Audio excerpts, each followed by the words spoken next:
All right, good afternoon, everyone, again.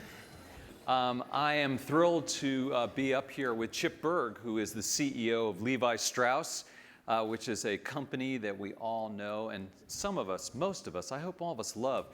And don't you think Chip's looking good? He's looking good. I mean, he's in shape. He's got some great-looking threads on. We had a 100% share of the check-in line when I was standing in line to check in this morning. All people wearing? 2 people in front of me, all wearing Levi's. What percent of your clothing is Levi's here? How much of the details? I don't even want. Okay, there you're right. Your shirt and your pants, right? I'm nearly 100%. Okay. Maybe except the socks and the shoes. Looks good. So it must be really cool to run this iconic company. You came from P&G how many years ago? I came about 3 years ago, 2.5 years ago. September 2011, after 28 years at P&G. Wow. Cincinnati to San Francisco? Actually, Boston to San Francisco. I was running the Gillette business before I left P&G. Okay. Some of the things you're trying to do at Levi's, though, run sort of smack into trends that are going on in clothing, in apparel, which is to say almost disposable clothing. If you think about what's going on at H&M, I know people who actually say, I'm going to buy something at H&M and put it on for a party, and then if I don't like it, I'll just throw it away because it only costs like $7 for a shirt. But you're trying to do things maybe differently. If that's fast clothes, maybe you're looking to do slow clothes. Yeah, actually, I think Mark Gunther, who I know is here, coined the phrase slow fashion. Right. Because there is fast fashion, which is H&M and Inditex, Zara, where it's kind of buy it, wear it once or twice, and then dispose of it. And actually, I think Levi Strauss is the ultimate in slow fashion. We've been making blue jeans. Tomorrow, actually, is the 141st birthday of the 501 jean. Oh, happy birthday. Indeed. And we have a pair of jeans in our archives that are 135 years old. So we are the ultimate in sustainable apparel. We build our products to last. And if you treat them right, they will last a long, long time. Probably longer than most people's waistline. I know about that. And we've got solutions for that, too. You know, once you outgrow it, we are the #1 brand in secondhand apparel stores like Goodwill. So we're the #1 brand in hand-me-downs, if you will. Oh, I thought you were going to talk, had a Sansa belt kind of look. Maybe for you. Yeah, thank you. So talk about well threads, though. That's a line of clothing that I think, and of apparel that people will be very interested in your brainstorming. So well thread is a very, very tiny capsule collection that we have tested this past year on our Dockers brand, which is the other major brand in our portfolio.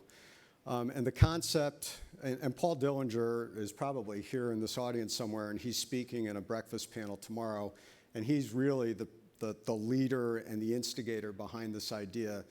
But the concept is really to try to develop a line of product that is sustainable in every single facet of the word, not just environmentally sustainable, but socially sustainable and economically sustainable. So really the broadest definition of sustainability. And it capitalizes on a program that we've been testing with a few of our suppliers around worker well-being. So in 1991, this company established what we call terms of engagement, which set a higher standard in the industry around worker safety and working conditions.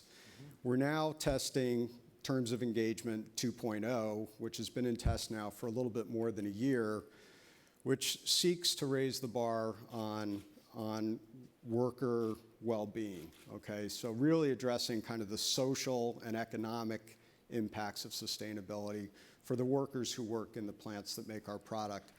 And what WellThread was intended to do was build a line of product that we could steer to these participating plants, factories that are working with us on this pilot, and build a line of products that truly are sustainable in every sense of the word. And if it works, we think we can move the market and create opportunities that will raise the water level for working conditions for people who work in this industry. Now, you rolled this out in Europe, though, right? And how's it going, and how come you didn't do it in the United States or haven't done it yet? Well, as I said, it's a very small capsule collection. I'm talking probably a couple of thousand pieces. You know, the thing that kills you in this industry is inventory. And so there's nothing worse than a bad bet because it can really be financially punishing. And, you know, the consumer, it's questionable how far the consumer is willing to go. This is a premium priced product. It incorporates better cotton, all the things that I just talked about. It's premium priced. And first and foremost, we wanted to test, could we really make this happen? Because we're making product in plants that typically don't make some of the product that we are selling in this capsule. So first of all, is it commercially is it production viable? And then second, is it commercially viable? So we are actually selling it here in the US. If you go to dockers.com, just to get a plug in, we do sell it on dockers.com, and you'll see the line there. And is it doing okay? How is it more expensive? It's premium priced, yep, for sure, and it's been designed and built to be premium priced. Right. But it's off to a pretty good start. We're encouraged by it, and you know, the idea is get small, kind of fail fast, fail small, or succeed fast, succeed small, and then scale it up from there. And we'll likely be scaling it up from here. Now, Chip, you've worked at a very large public company, and you're now working at a very large private company. Is it easier to pursue sustainable goals at a private company than a public company? You know, what I don't have in a privately held company that publicly held companies do have is, you know, the short-term quarterly pressures and, you know, Wall Street analysts after you on your quarterly earnings, you know, quarter in, quarter out. Having said that, you know, last time I checked, the board is all over my case for quarterly earnings, quarter in, quarter out. A family control business. I still have those kind of pressures, but we are able, I think, to manage for the long term a little bit easier. We have more degrees of freedom, I guess, to manage for the long term. But every company I know of, you know, and I used to work for a really big one. I know Martin Ryan is speaking tomorrow from Procter & Gamble. You know, all big companies are focused on sustainability. It's part of what you need to do to continue to move forward. But when you came to Levi Strauss in 2011, the company was in pretty bad shape. I mean, were they not focused on sustainability? Or when you go through a downturn, let me put it this way, do you have to stop spending money that way? We had to stop spending money in a number of different places, but one thing, you know, our whole sustainability effort really links back to the values of the company. This company was established, like I said, 161 years ago by Levi Strauss, and our values really go back to him and the values that he established. And sustainability kind of matches up with the values, which is basically to do the right thing. And, you know, to manage the business for the long term and do the right thing for the consumer, and as we've defined it now in a much broader definition, do the right thing for the planet as well. So sustainability is part of our values. And I would say that through the difficult and challenging periods of the early 2000s, this company did not waver on our commitment to sustainability. In fact, a number of the things that we've put in place were put in during some of the toughest economic times that this company had. I'm looking at your jeans here, and when you make these things, you don't mind, do you? No. Okay. When you make these things, you use a tremendous amount of water and chemicals as well. Sorry, the lint. That's okay.